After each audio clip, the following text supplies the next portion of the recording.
కారం రంగు రుచితో ఉంటుంది. ఆచి మిరపపొడి అదరగొట్టే కారం రంగు రుచి.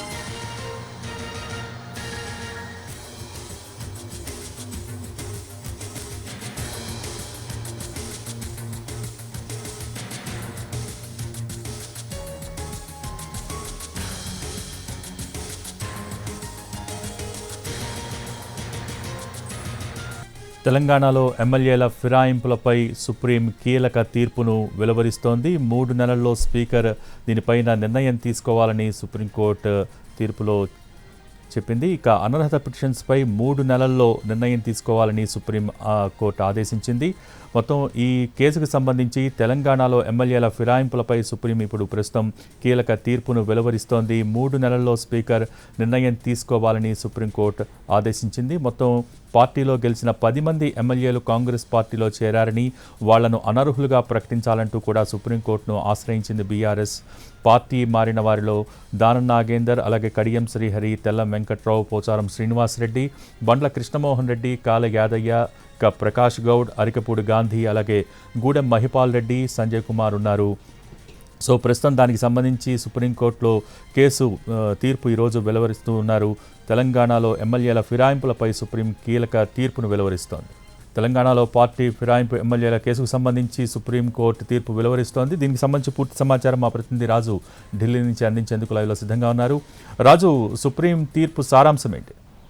భోగి, తెలంగాణకు సంబంధించినటువంటి 10 మంది ఎమ్మెల్యేలు బీఆర్ఎస్ పార్టీలో గెలిచి కాంగ్రెస్ పార్టీలో చేరారంటూ వేసినటువంటి పిటిషన్ పైన సుప్రీంకోర్టు చీఫ్ జస్టిస్ ధర్మాసనం తీర్పు వెలువరించింది. 3 నెలల్లోగా నిర్ణయం తీసుకోవాల్సి ఉంటుంది. కానీ ఏదైతే పిటిషనర్లు సుప్రీంకోర్టును ఆశ్రయించి సుప్రీంకోర్టులో కేసు వేశాకంటే 7 నెలల తర్వాత ఎవరైతే పార్టీ మారారో వాళ్లకు నోటీసులు ఇచ్చారనే విషయాన్ని ఇక్కడ గమనించామనే విషయాన్ని కూడా స్పష్టం చేశారు.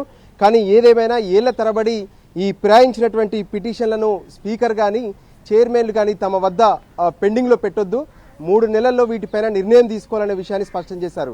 సో ఈ సందర్భంగా supreme court chief justice of India justice B R Gavai కీలక వ్యాఖ్యలు కూడా చేశారు. ఏదైతే ఇప్పటి వరకు ఉన్నటువంటి అంటే పార్టీ ఫిరాయింపుల చట్టంపై పార్లమెంట్లో కూడా కొన్ని కీలక నిర్ణయాలు తీసుకోవాల్సినటువంటి అవసరం ఉంది. ఎప్పుడూ కూడా ఏదైతే ఈ పార్టీ ఫిరాయించినటువంటి వాళ్ళ విషయంలో స్పీకర్ కొంత ఆలస్యం చేయడం కావచ్చు, ఆ తర్వాత జరుగుతున్నటువంటి ఈ ప్రాసెస్ వీటన్నిటి నేపథ్యంలో తీరా చూస్తే ఏకంగా ఆ ఎమ్మెల్యే గెలిచినటువంటి టర్మ్ ఏదైతే ఉంటుందో అది మొత్తం కూడా పూర్తవుతుంది. సో ఈ విధానాలన్నింటినీ చూస్తుంటే కూడా ఆపరేషన్ సక్సెస్, పేషెంట్ డెడ్ అనేటువంటి పరిస్థితులు నెలకొంటున్నాయి అనే విషయాన్ని కూడా చీఫ్ జస్టిస్ ఆఫ్ ఇండియా వ్యాఖ్యలు చేశారు. అంతేకాదు ఇప్పటి వరకు అంటే ఈ కేసుకు సంబంధించి కూడా మనం ప్రత్యేకంగా పరిశీలిస్తే ఎవరైతే బీఆర్ఎస్ పార్టీ బీఫామ్ మీద పోటీ చేసినటువంటి దానం నాగేందర్, కడియం శ్రీహరి, తెల్లం వెంకట్రావుతో పాటు మిగతా 7 వీళ్ళందరూ కూడా ఏ విధంగానైతే పార్టీ మారారు. అంతేకాదు దానం నాగేందర్ లాంటి వాళ్ళైతే అటు ఎమ్మెల్యేగా బీఆర్ఎస్ పార్టీ బీఫామ్ మీద పోటీ చేసి ఆ తర్వాత వెంటనే వచ్చినటువంటి అంటే 6 నెలల్లో వచ్చినటువంటి ఏవైతే లోక్సభ ఎన్నికలు ఉన్నాయో దాంట్లో కాంగ్రెస్ బీఫారం పైన పోటీ చేశారు. ఇవన్నీ కేంద్ర ఎన్నికల సంఘం దగ్గర కూడా పూర్తి స్థాయిలో డాక్యుమెంటేషన్ రూపంలో కనిపించాయి. సో ఖచ్చితంగా వీళ్ళందరిపైన చర్యలు తీసుకోవాలని చెప్పి బీఆర్ఎస్ తరఫున వాదనలు మనం చూసాము. సో దానికి అనుగుణంగానే ఇక్కడ సుప్రీంకోర్టులో కేసుకు సంబంధించినటువంటి పూర్తి వివరాలను చూస్తుంటే ఏదైతే ఇప్పటి వరకు అంటే మొత్తం ఈ 10 మంది ఎమ్మెల్యేలకు సంబంధించినటువంటి అంశంలో హైకోర్టుకు ముందు వెళ్లారు. హైకోర్టుకు వెళ్ళినప్పుడు హైకోర్టు మొదట 4 వారాల గడువు అనేది పెట్టింది. 4 వారాల్లోగా స్పీకర్ వీటిపైన నిర్ణయం తీసుకోవాలని చెప్పారు. కానీ వెంటనే అటు ప్రభుత్వం డివిజన్ బెంచ్కు వెళ్లారు. డివిజన్ బెంచ్లో మాత్రం దీనికి సంబంధించినటువంటి నిర్ణయాన్ని నిర్ణీత గడువులో తీసుకోవచ్చు అంటూ కూడా ప్రత్యేకంగా అటు ఆదేశాలు జారీ చేశారు. ఆ వెంటనే సుప్రీంకోర్టును ఆశ్రయించింది బీఆర్ఎస్ పార్టీకి సంబంధించినటువంటి టాప్ లీడర్స్, అటు కేటీఆర్, దాంతోపాటు పాడే కౌశిక్ రెడ్డి, మిగతా వాళ్ళందరూ కూడా సుప్రీంకోర్టులో పిటిషన్ వేశారు జనవరి 15 ఈ ఏడాది మొదట్లో. ఆ తర్వాత ఇదే కేసులో బీజేపీ పార్టీకి సంబంధించినటువంటి ఫ్లోర్ లీడర్ మహేశ్వర్ రెడ్డి సైతం మార్చి 18న తను ఇంప్లీడ్ అయ్యారు. మొత్తం 9 సార్లు ఈ కేసుకు సంబంధించినటువంటి హియరింగ్స్ సుప్రీంకోర్టులో జరిగాయి. ఈ సందర్భంగా కూడా పలు కీలక అంశాలపైన విచారణ జరిగింది. ఏదైతే ఈ నిర్ణీత గడువు అంటే పార్టీ మారినట్టు ప్రత్యేకంగా ఆధారాలన్నీ కనిపిస్తున్నాయి అంటున్నారు, ఇవన్నీ చెప్తున్నారు. కానీ ఈ నిర్ణీత గడువు అంటే ఏంటి, స్పీకర్ ఎప్పటిలోగా నిర్ణయం తీసుకోవాలి, ఎప్పటిలోగా తీసుకుంటారు, దీనిపైన ఒక స్పష్టమైనటువంటి సమాధానం కోర్టుకు చెప్పాలని చెప్పి జస్టిస్ బిఆర్ గవాయి ప్రభుత్వాన్ని అంటే ఏదైతే అసెంబ్లీ స్పీకర్ దాంతోపాటు అసెంబ్లీ సెక్రటరీని కూడా ప్రశ్నించారు. అయితే రాజ్యాంగంలో తమకు ఉన్నటువంటి విశేషాధికారాలు ఏవైతే ఉన్నాయో వాటికి అనుగుణంగానే ఈ నిర్ణయం తీసుకుంటామనే విషయాన్ని కూడా వాళ్ళు స్పష్టం చేశారు.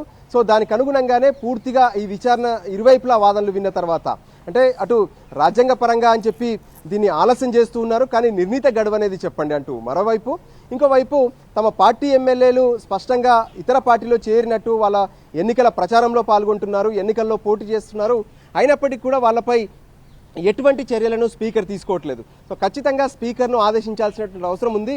అంటే స్పీకర్ ఇలా ఆలస్యం చేస్తూ వెళ్తే ఆయన్ని ఆదేశించకపోతే ఈ కోర్టులు ఎందుకు, ఇవన్నీ ఎందుకంటూ కూడా ప్రత్యేకంగా బీఆర్ఎస్ తరఫున వాదనలు వినిపించారు. సో ఈ ఇరువైపులా వాదనలు విన్నటువంటి సుప్రీంకోర్టు చీఫ్ జస్టిస్ ధర్మాసనం ఫైనల్గా దీనికి సంబంధించినటువంటి ఒక కీలక తీర్పు ఇచ్చిందని చెప్పుకోవచ్చు. అయితే దీంట్లో పార్లమెంట్లో కూడా కొన్ని కీలక నిర్ణయాలు జరగాల్సినటువంటి అవసరం ఉంది. ఒకసారి ఈ అనర్హతకు సంబంధించి అంటే ఏవైతే రాజ్యాంగంలో ఉన్నటువంటి కొన్ని ఆర్టికల్స్ విషయంలో పార్లమెంట్లో కొంత కీలక చర్చ జరగాలి, పార్లమెంట్లో కూడా నిర్ణయాలు జరగాల్సినటువంటి అవసరం ఉంది. ఏమనంటే స్పీకర్ను కానీ చైర్మన్ను కానీ కోర్టులు ఆదేశించలేవు అనే విషయాన్ని కూడా పదే పదే తెరపైకి తీసుకొస్తున్నారు. సో వీటన్నిటి నేపథ్యంలో పార్లమెంట్లో కూడా దీనికి సంబంధించినటువంటి ఒక నిర్ణయాలు జరగాల్సినటువంటి అవసరం ఉందనే విషయాన్ని చీఫ్ జస్టిస్ ఆఫ్ ఇండియా స్పష్టం చేశారు. సో మొత్తానికి 3 నెలల్లో ఏదైతే వీళ్ళపైన నిర్ణయం తీసుకోవాల్సి ఉంటుంది. అంతేకాదు సుప్రీంకోర్టుకు వచ్చాకే ఎవరైతే పిటిషనర్లు ఉన్నారో వాళ్ళు సుప్రీంకోర్టుకు వచ్చిన తర్వాతనే పార్టీ మారినటువంటి ఎమ్మెల్యేలకు స్పీకర్ నోటీసులు ఇచ్చారు. సో ఇదంతా నిజంగా ఆలస్యం అనేది జరుగుతుంది. ఈ ఆలస్యం కాకుండా చూడాల్సినటువంటి అవసరం ఉందనే విషయాన్ని కూడా chief justice of India B R స్పష్టం చేశారు. అంతేకాదు ఇట్లాంటి అంటే ఆలస్యం చేస్తూ ఆ తర్వాత చివరిలో నిర్ణయాలు తీసుకోవడం వల్ల ఏదైతే టర్మ్ ఉంటుందో ఒక ఎమ్మెల్యే గెలిచిన తర్వాత తను 5 ఏళ్ల కాలం పాటు ఎమ్మెల్యేగా తన పదవిలో కొనసాగుతారు. కానీ ఆ తర్వాత తీసుకున్నటువంటి నిర్ణయాలు అంటే గెలిచిన వెంటనే పార్టీలు మారడం, ఆ తర్వాత జరుగుతున్నటువంటి ప్రాసెస్ ఏదైతే ఉందో అనర్హత విషయంలో నిర్ణయాలు ఆలస్యం అవడం వల్ల ఆ 5 ఏళ్ల కాలం కూడా పూర్తయిపోతుంది. సో అప్పుడు నిర్ణయాలు తీసుకోవడం అనేది ఆపరేషన్ సక్సెస్ పేషెంట్ డెడ్ అనేలా కనిపిస్తున్నాయని ఇప్పుడు ఇచ్చినటువంటి జడ్జిమెంట్లో కూడా జడ్జిమెంట్ పాఠం చదువుతున్నటువంటి సమయంలో కూడా చీఫ్ జస్టిస్ ఆఫ్ ఇండియా ప్రస్తావించారు. విచారణ జరిగినటువంటి క్రమంలో కూడా చాలాసార్లు ఈ ఆపరేషన్ సక్సెస్ పేషెంట్ డెడ్ అనే విషయాన్ని కూడా తెరపైకి తీసుకొచ్చినటువంటి సమయం ఉంది. అయితే ఈ సరైనటువంటి సమయంలో సరైనటువంటి నిర్ణయాలు తీసుకుంటామని చెప్పడం మాత్రం సరైనది కానే కాదు. ఖచ్చితంగా దీనికి ఒక నిర్ణీత గడువు అనేది ఉండాల్సినటువంటి అవసరం ఉందనేటువంటి అభిప్రాయాన్ని chief justice of India B R అభిప్రాయపడ్డారు. అంతేకాదు దీనికి సంబంధించినటువంటి విషయంలో ఏ విధంగానైతే గతంలో అంటే హైకోర్టు ఇచ్చినటువంటి జడ్జిమెంట్ కావచ్చు, ఆ తర్వాత మళ్ళీ హైకోర్టులో డివిజన్ బెంచ్ ఇచ్చినటువంటి జడ్జిమెంట్ కావచ్చు, వీటన్నిటిని కూడా పరిశీలించాము. సో ఖచ్చితంగా స్పీకర్ కానీ చైర్మన్ కానీ తమ దృష్టికి వచ్చినటువంటి ఈ అనర్హత పిటిషన్స్ ఏవైతే ఉంటాయో వాటి విషయంలో 3 నెలల్లోనే నిర్ణయాలు తీసుకోవాల్సి ఉంటుందనే విషయాన్ని చీఫ్ జస్టిస్ ఆఫ్ ఇండియా అభిప్రాయపడ్డారు, తన తీర్పులో వెల్లడించారు. భోగి.